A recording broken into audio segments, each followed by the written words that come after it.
Thank you for joining Wars of the Roses as we begin with part 1 of the Historical Jesus and Mythical Christ, a lecture by Gerald Massey. The Historical Jesus and Mythical Christ. All necessary references to the original authorities may be found in the author's Natural Genesis.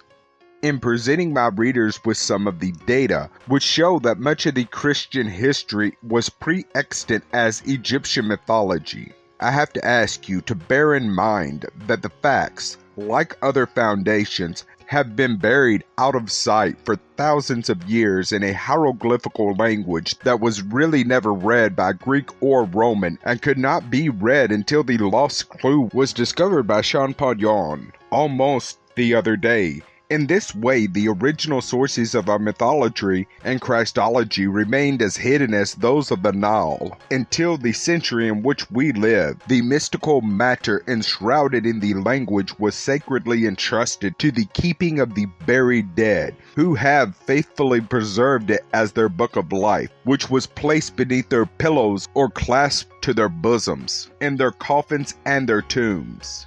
Secondly, although I am able to read the hieroglyphics, nothing offered to you is based on my translation. I work too warily for that. The transcriptions and literal renderings of the hieroglyphic texts herein employed are by scholars of indisputable authority. There is no loophole of escape that way. I lectured upon the subject of Jesus many years ago. At that time, I did not know how we had been misled, or that the Christian scheme, as it is aptly called, in the New Testament is a fraud founded on a fable in the Old. I then accepted the canonical Gospels as containing a veritable human history and assumed, as others do, that the history proved itself. Finding that Jesus, or Jehoshua Ben-Pandira, was an historical character known to the Talmud, I made the common mistake of supposing that this proved the personal existence of Jesus found portrayed in the canonical Gospels. But after you have heard my story and weighed the evidence,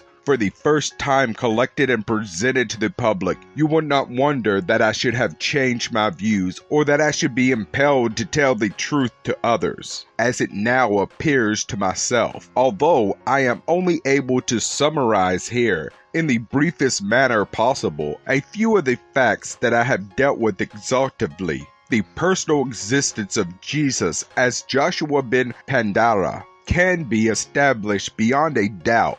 One account affirms that, according to the genuine Jewish tradition, that a man, who is not to be named, was a disciple of Jehoshua Ben-Perachia. It was also said he was born in the 4th year of the reign of the Jewish King Alexander Jannaeus, notwithstanding the assertions of his followers that he was born in the reign of Herod. That would be more than a century earlier than the date assigned to the Jesus of the Gospels. But it can be further shown that Jehoshua Ben-Pandira may have been born considerably earlier even than the year 102 BC. Although the point is not of much consequence here, Joshua, son of Perachia, was a president of the Sanhedrin, the 5th, reckoning from Ezra as the first, one of those who, in the line of descent, received and transmitted the oral law, as it was said, direct from Sinai. There could not be two of that name. This Ben-Perachia had begun to teach as a rabbi in the year 154 BC. We therefore reckon that he was not born later than 180 to 170 BC, and that it could hardly be later than 100 BC when he went down into Egypt with his pupil, for it is related that he fled there in consequence of a persecution of the rabbis, feasibly conjectured to refer to the civil war in which the Pharisees revolted against King Alexander Jannaeus, and consequently about 105 BC. If we put the age of his pupil Jehoshua Ben-Pandira at 15 years, that will give us an approximate date extracted without pressure, which shows that Jehoshua Ben-Pandira may have been born about the year 120 BC, but 20 years are a matter of a little moment here.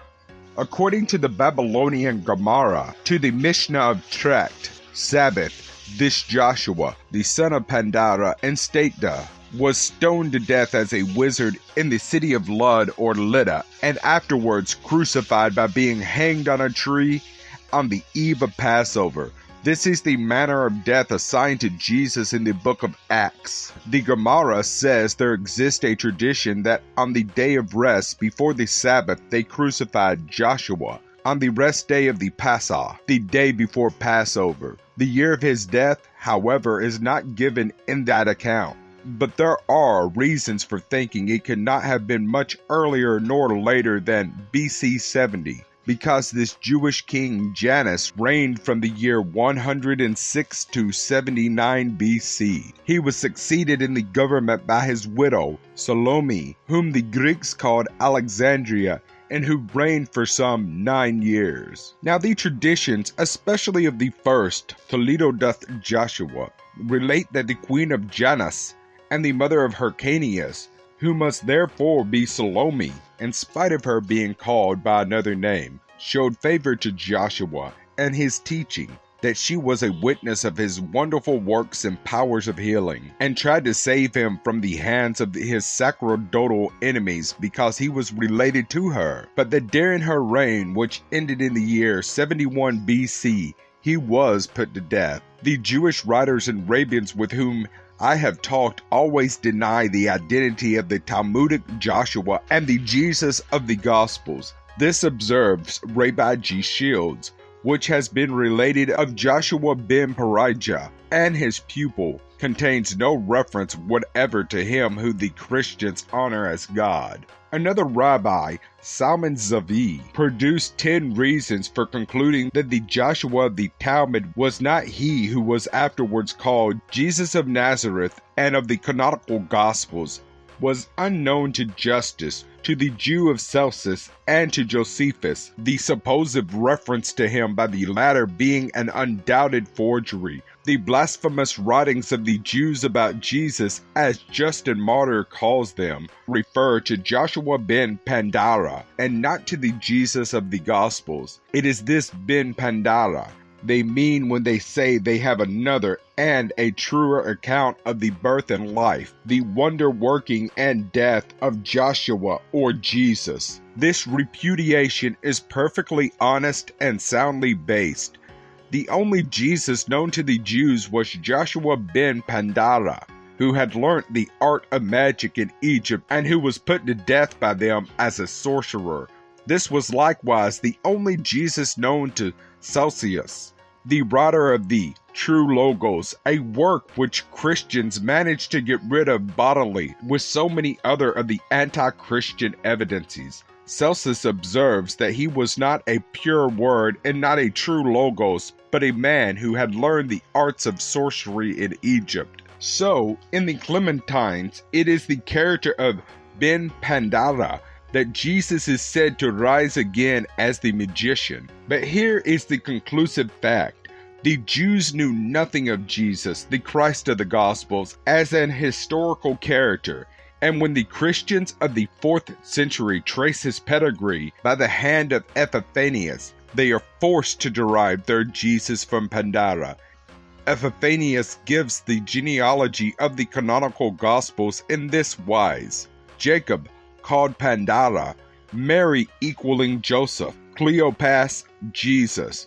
This proves in the 4th century the pedigree of Jesus was traced to Pandira, and who became one of the magicians in Egypt, and who was crucified as a magician on the eve of Passover by the Jews, in the time of Queen Alexandria, who had ceased to reign in the year 70 BC, the Jesus, therefore, who lived and died more than a century too soon. Thus, the Jews did not identify Jehoshua Ben-Pandira with the gospel Jesus, of whom they, his supposed contemporaries, knew nothing, but protest against the assumption as an impossibility, whereas the Christians do identify their Jesus as the descendant of Pandira. It was he or nobody. Yet he was neither the son of Joseph nor the Virgin Mary, nor was he crucified at Jerusalem. It was not the Jews then, but the Christians who fused two supposed historical characters into one. There being but one history acknowledged or known on either side, it follows that the Jesus of the Gospels is the Joshua of the Talmud, or is not at all as a person. This shifts the historic basis altogether.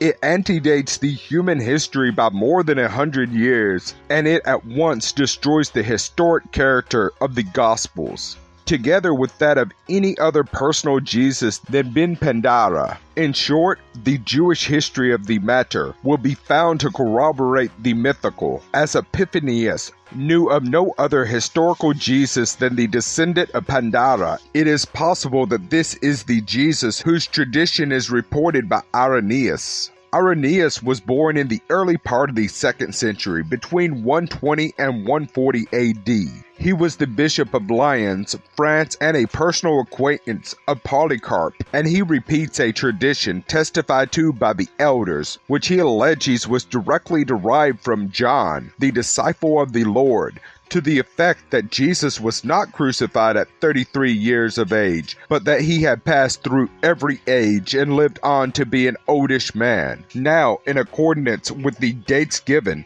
Joshua Ben-Pandira may have been between 50 and 60 years of age when put to death, and his tradition alone furnishes a clue to the nihilistic statement of Irenaeus.